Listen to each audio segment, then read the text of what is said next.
أعزائنا المشاهدين، مرحبا ألف في هذا البرنامج الشهير المصارعة الحرة والبطولة الختامية على بطل لقب حامل اللقب اللاعب مشبب بن علي والمتحدي محي بن معيض.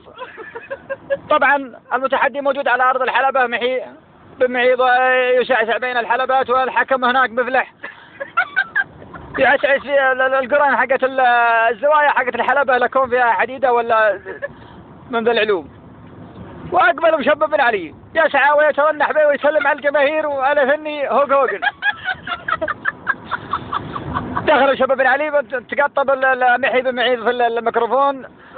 أسمع محي بن معيض يقول مثل أمي فيك وإني لا أهبك هنيه اقطاع عند اليوم. ومشبب بن علي يحندر فيه بنظرة ما أدري إيش معه فيها، ولكن هاي الاثنين الحكم يحاكيهم يقول لا يمنعوني من المخالفات. صحيح في تفتيش لازم يفتش المصارعين الاثنين.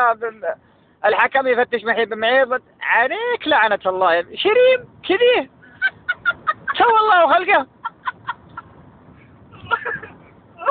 شوف مشبب بن علي ما شاء الله عليه واثق من عمره، ولكن لابد ان يخضع للتفتيش ولابد.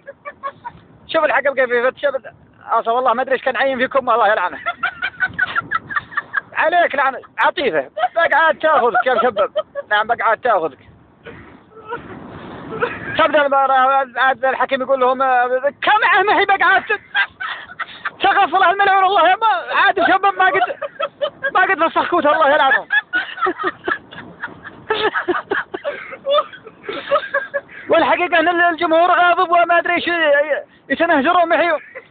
الحكم مفلح اسمع يحاكي محي يقول ايش هزك الملعون ما قد دق جرس الله يلعنك. ومشبب يترنح هناك ارض الحلبة الله ينعاني منه.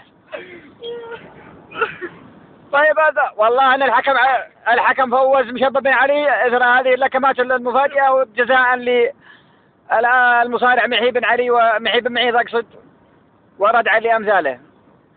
ويتسلم مشبب بن علي الحزام وعبارة عن جنبية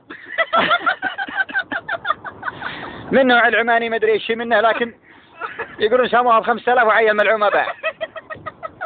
اهلا والله يحييكم يا سادة المشاهدين، وانا اتشرف في حضوركم مرة اخرى، والى اللقاء وفي امان الله مع شبكة ERT.